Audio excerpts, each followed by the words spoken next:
Ok Antoine, donc je pense qu'on y est et qu'il est temps, si je veux être un peu trivial, de devoir tailler dans le vif. Je pense que c'est la bonne formule. Donc préparation d'opération, rendez-vous avec l'urologue, et qui très concrètement m'explique que compte tenu des problèmes vasculaires, problèmes d'embolie pulmonaire, problèmes globalement cardiaques, eh bien il faut raccourcir au maximum l'intervention. Ça veut dire quoi concrètement? Ça veut dire pas de néovessie, et peut-être même une double urétérostomie, c'est-à-dire 2 sondes qui te sortent de chaque côté du ventre, et ça veut dire 2 poches. Une à gauche, une à droite. D'accord. Tu as pensé à quoi à ce moment-là du coup? Ça m'a flanqué un coup. J'imagine, ouais. J'avais quand même toujours un peu espéré qu'on pourrait mettre une néovessie, donc tu vois, finalement il n'y a que moi qui sait finalement qu'est-ce qui s'est passé à l'intérieur de mon corps. Là, tu te projettes, tu te dis, mais qu'est-ce que ça a comme impact pour la vie quotidienne? Je ne me rends pas forcément compte. En tout cas, il est sûr d'une chose, c'est qu'il y a des activités comme aller sur la plage, c'est un peu compliqué, en tout cas pour bronzer. Ça veut dire pour la natation, sans doute plutôt avoir une combinaison de surf. Ça peut faire chic. Admettons. Admettons, hein. Et puis, tu as aussi autre chose qui est tout ce qui peut être relation intime, c'est-à-dire la relation sexuelle, un peu étrange, hein, d'être avec un gars qui a 2 poches fixées sur le ventre. T'as pensé à ça? Ouais, c'est vrai, j'y ai pensé. J'y ai pensé, oui, tout à fait. Ok. Bon. Donc, de toute façon, il faut aller. J'ai juste une petite chose quand même, c'est que du coup, devant l'importance de l'opération, ce qui me vient, c'est de dire finalement à l'urologue, mais vous, comment vous la sentez cette opération? Ah, elle me dit, mais monsieur Scapelin, mais moi j'ai confiance. Et vous savez, pour moi, je vous traite comme si vous étiez un membre de ma famille. Ah oui. Ça m'a. Confiance? Ça m'a touché. Sérénité? Oui. Ça m'a touché, ouais, ça m'a touché vraiment. Bon, donc on se retrouve dans le processus, hospitalisation, préparation, blabla, etc. etc. Je me retrouve, je passe en détail, je me retrouve de nouveau dans la salle d'op. Bon, mais là, je sens que c'est un peu plus important. C'est le patron du service est là. D'ailleurs, le médecin urologue m'avait dit en me disant il y aura le patron du service qui sera là, simplement pour qu'il m'assiste, parce qu'il faut aller vite, concrètement, et pas perdre de temps. Ça rassure. Oui et non.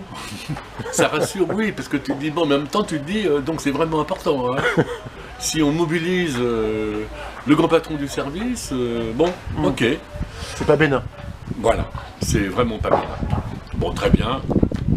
Anesthésie, bien sûr, je plonge dans le noir. Et puis je me réveille. Je me réveille en salle de réveil avec surtout une sensation, j'ai une soif horrible. J'ai la bouche sèche, c'est comme du carton.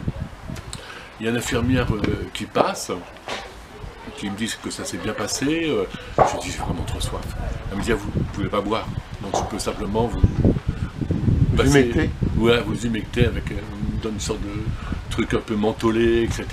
Et à ce moment-là, il y a le grand patron qui passe me voir. J'étais un peu surpris. Et qui me dit, bonjour monsieur Scapelin, écoutez, on est très content, ça s'est bien passé. Bon, il faut que je vous dise, il s'agit bien d'une double urétérostomie. Bon, d'accord. Okay. Donc ça confirme. J'étais un peu préparé psychologiquement, hein, ça c'est clair, mais bon. Et je lui dis, j'ai vraiment soif. Il me dit, écoutez, vous pouvez m'acheter du chewing-gum. Ah, je lui dis, oui, mais là, ils sont dans ma chambre. Mais c'est pas un problème, monsieur Scapelin, je vais vous les chercher. Et à la surprise de l'infirmière, il part me chercher. VIP. Il part me chercher mes chewing-gums et il les ramène. Ok. Bon. Ce qui était rassurant, en tout cas bien passé, c'est que moi je craignais un peu pour le réveil, parce qu'on avait imaginé peut-être intubation, salle de réa, etc., etc. Là, en l'occurrence, non. Et finalement, au bout de à peine 24 heures, je me retrouve dans la chambre.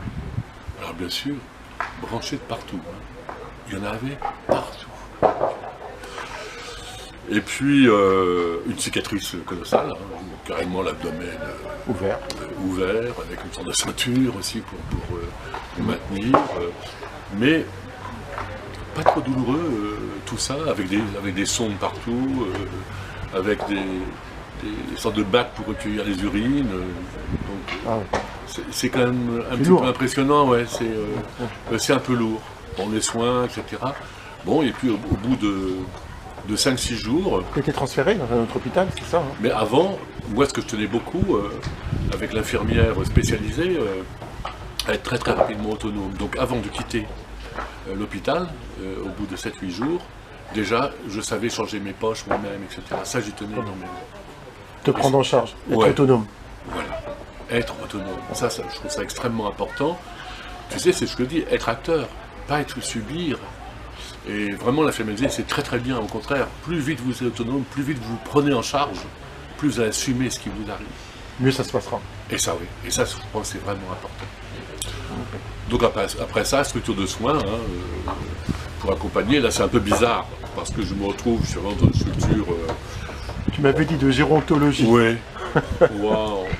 C'est là aussi tu prends un petit coup, tu te dis, mais bon... C'est vrai que tu faisais partie des plus jeunes, en fait. Puis parfois les infirmières venaient le soir pour discuter, me disaient, ah, qu'est-ce que c'est agréable de pouvoir discuter avec quelqu'un qui a toute sa tête. Bon, je reste 3 semaines, 1 mois. Ce qui était compliqué, c'est comme en pleine période de Covid, uniquement des contacts avec les enfants, mais par l'intermédiaire... Tu pouvais sortir ou pas? Non, on ne pouvait pas sortir, confiné dans la chambre en plus. Tu vois. Dans le couloir aussi? Non, même pas dans le couloir, on devait rester effectivement dans la chambre, etc. Donc ça, c'était un peu compliqué. Seul point positif, la nourriture était meilleure. C'est pas dur. Ça, c'était pas très difficile. Ok. Bon, ben écoute... à un moment donné, j'en avais ras-le-bol, je voulais rentrer à la maison, etc. Et donc, au bout de 3 semaines, 1 mois, ça y est, on me donne le top départ. Et du coup, je peux rentrer à la maison. Retour à la maison.